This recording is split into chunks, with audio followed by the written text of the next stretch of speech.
What is up, lads? My name is Len, and today I'm bringing you guys yet again another video. And for today, we're going to be talking about Team Liquid as they've officially announced their departure from Call of Duty esports. Yes, a major organization in TL. Of course, everyone knows, if you watch other esports, you've heard of Team Liquid in some form or fashion, and it was announced the other day that they would officially be leaving the Call of Duty franchise, as they've officially dropped whatever players that were still under their name and under the contract of being with them. And when we talk about Team Liquid, I mean, they were one of the many franchises that got involved with Call of Duty esports essentially a little bit late. As time kind of went on, they eventually found their roster. We talk about the number of teams that have kind of entered in this year. We talk about CLG, we talk about TSM, we talk about Luminosity, H2K, C9, Complexity gets back involved with it. Echo Fox has just announced their roster. I know there's been other teams as well that have announced teams and stuff, but they're one of the many organizations, large organizations involved with esports, who found an interest with Call of Duty, and they actually found a very, very talented roster when these guys had kind of came up and kind of, in some ways, entered the free agency pool. And TL have a number of different games that they're involved with as far as esports is considered. They have a StarCraft 2 team, League of Legends, I know I said Hearthstone, CSGO, Dota 2, Heroes of the Storm, Smash, Street Fighter, Halo, and now just a newly acquired Overwatch team. I mean, they are involved with esports, the hardcore, major organizations that are involved with every single game that is out there right now. Especially, one of those coming from the Call of Duty scene right now is Envious, who just acquired an LCS spot from Renegades. I mean, we have some major moves being made from some of the biggest organizations in the world, and they are fascinated with Call of Duty. And unfortunately for Team Liquid, their fascination quickly came to an end, as it would be at the season or Stage 1 relegation tournament trying to get involved with Stage 2 that they ended up losing a best-of-7 series to H2K. So the roster was composed of 4 different players. For those 4 players being Merc, Burnsoft, Apathy, and Study. Merc, of course, an incredible AR player for this team when it kind of came down to it. Just the communication overall with him is just absolutely absurd. And of course, as time would go on, after this event would kind of take place, Merc would later reveal that he is going to officially retire from competitive Call of Duty, has actually acquired a job at MLG, helping them out with events, helping out with analysis at certain events, which I think is going to be absolutely incredible. And he will be kind of broadcasting, and in some ways his first reveal of his MLG job that he's acquired at MLG Anaheim, because he will be an analyst along with Replays, who also announced his retirement, more specifically speaking on Merc, but he will be analyzing at MLG Anaheim, which is going to be absolutely awesome. One player from Team Liquid, known as Study, would actually find his spot over on Luminosity Gaming. They would have a couple issues here and there. I know we just talked about Replays. He was one of the players who ended up getting dropped from this roster, and in place it would be TP along with Study, who would actually find a home on this Luminosity Gaming roster for right now. Study was a great player for this team, honestly. I mean, a huge free agent that I thought would honestly get picked up by a certain team,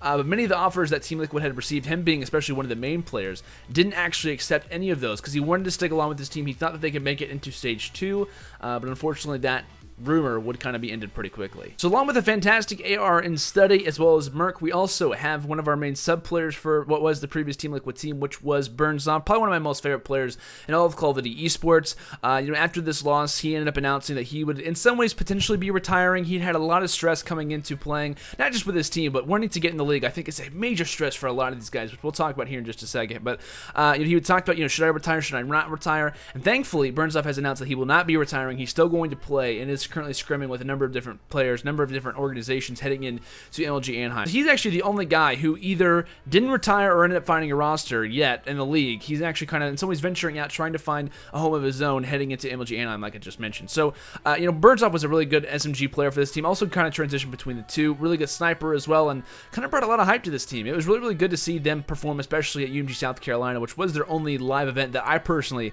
was able to be at. And they ended up taking that Challenger event, I believe, ended up finishing 3rd or 4th, maybe even 3rd through 4th. I believe it was 3rd, I think, at UMG South Carolina. Like I said, they had a fantastic run, beating some really big teams, one of them especially being FaZe. So the last player, and probably the most talented player, in most people's opinions, coming from this Team Liquid roster was, of course, Apathy. Apathy, I mean, without a doubt, was the most ever coveted, the guy that everyone wanted out of free agency, especially whenever Stage 1 had kind of completed. Team Liquid, the most talented and probably everyone's opinion, probably the best team coming from these, challenger teams. They ended up not making it. All these guys released, and Apathy, without a doubt, is the main guy to be watching out for when it came down to it, and he was quickly snatched up by Team Envious, which he would join alongside of that roster, of course, with Aches and TP being dropped, and it would be him, Slasher, JCap, John from Luminosity, who would also team up for this team, and, of course, try to compete into Stage 2. So 2 of them make it into Stage 2, one of them ends up retiring, while the other is still trying to compete at a high level, while also trying to make a team heading into MLG Anaheim, still obviously competing. So, of course, we talk about Team Liquid. I want to talk about about their run, the roster that they had was absolutely fantastic. In my opinion, probably one of the most entertaining times that I've been able to have during Black Ops 3 was watching this team play. The amount of strategies that they've built. I mean, during the end of maybe their third week together, they were already developing major strategies. I mean, of course, a lot of the time you're going to see 2 AR, 2 sub split. I mean, they were developing strategies where Apathy was running an AR, and a lot of the Surge and Destroys, and Merc was running an SMG. Like, it really didn't make any sense whatsoever, but they had some incredible strategies. I mean, a lot of veteranship on this team, and overall just dominant overall power. What is what they possessed. And unfortunately for them, though, their run would come to an end, like we said earlier, at the Stage 1 relegation tournament, in which case they were playing a best of 7. Only one best of 7 decided whether you got into the tournament or not, after obviously facing off in the online 16-team qualifiers. They make it through there, and they obviously qualify to compete at this tournament.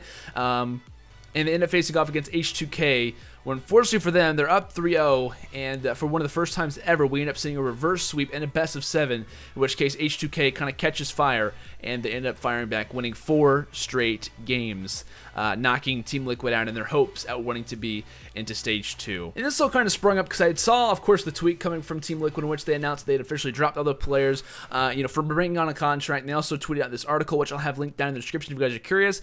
And they kind of just start off the article saying it was only 4 months ago that we signed a Call of Duty team, yet it is with great disappointment that we must go our separate ways. CoD was a very big part of Team Curse before the merger with Liquid, and we were genuinely excited about representing the scene at the start of the year. We took our time in selecting the best team possible, which they did, and we knew that our guys would be a pleasure to work with. Essentially, they kind of just talked about it. Caleb Anderson, one of the main managers from Team Liquid, kind of went on to say, certain things have been involved with Call of Duty back starting in 2012, and it was really unfortunate the way that their run ended up having to be ended. One thing that I'm going to talk about, and of course I'll kind of conclude the video here, but one thing I want to talk about, though, before we kind of end it out, is essentially, what really is a Call of Duty when it comes down to major organizations wanting to get involved? I mean, there is a certain line that is drawn right now in the Call of Duty scene. If you are in the Call of Duty World League, or if you're not in the Call of Duty World League. If you're in the Call of Duty World League, you're a pro. If you're a pro, you're making money. If you're making money, you're on a major organization, you're heading to LAN events that aren't really happening that much, but, they're supposed to be happening a lot. The definition of what a player wants, what an organization wants, and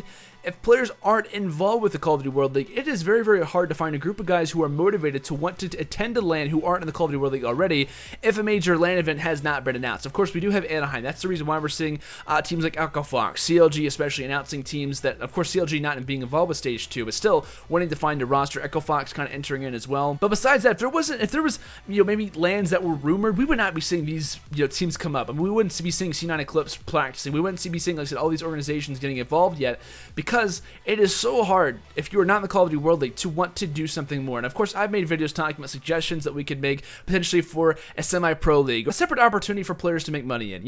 That's the hard part with Call of Duty right now. It's hit or miss if you're an organization. That's really a very scary part. It's a very risky part as well for teams like Cloud9, organizations especially, who have tried so hard to get in the league, and it just did not work out for them. Team Liquid especially. I mean, we're potentially losing huge organizations because we just have one league that decides absolutely everything. Well, granted, I'm glad the Call of Duty World League is there. I am so thankful for that. But organizations cannot thrive. They cannot make teams. Players will not succeed if there's only one opportunity to be considered a professional and to make money and to compete at a high level. I mean, there's only, 48 players who were involved with the Call of Duty World League. Those other players who are, considered pros, not considered pros, I mean, we've seen a lot of players retire. I mean, we've seen what? We've seen Merc retire. We've seen Replays retire. We're starting to see rumors of players wanting to retire because if you're not in the Call of Duty World League, in a sense, your career is either ended or it's paused, and that's the issue right now, what kind of exists in Call of Duty. So, of course, I wanted to talk about Team Liquid, but I also wanted to talk about the effects of not being in the league, and in some ways, a huge organization who obviously took a major leap, and of course it didn't work out for them, but they have nowhere else to turn as it stands for right now. So, of course, I mean, there are different options that we can talk about. The Call of Duty World League is in its early stages, and of course, I hope as time does continue on, as the league does progress, title to title, that we do make improvements to where organizations, when they're not in the Call of Duty World League, they're not in the main frame, can still make money and can still, in some ways, thrive, regardless of being considered a professional organization when it comes down to Call of Duty. So yeah, guys, that's going to do it for today's video. Just wanted to kind of talk about Team Liquid, want to talk about the Call of Duty World League, so on and so forth, and get your guys' opinions on how we can maybe improve this as the future does kind of go on with the Call of Duty World League, and how teams can be represented in a better way. If you guys have any thoughts or comments about Team Liquid, their run, the players that were on this team, the successes that they could potentially have, and what would have maybe even happened if they would have gotten to Stage 2, potentially. I mean, they could have made a massive run and been one of the top teams in the world if, their run would have gone a different way.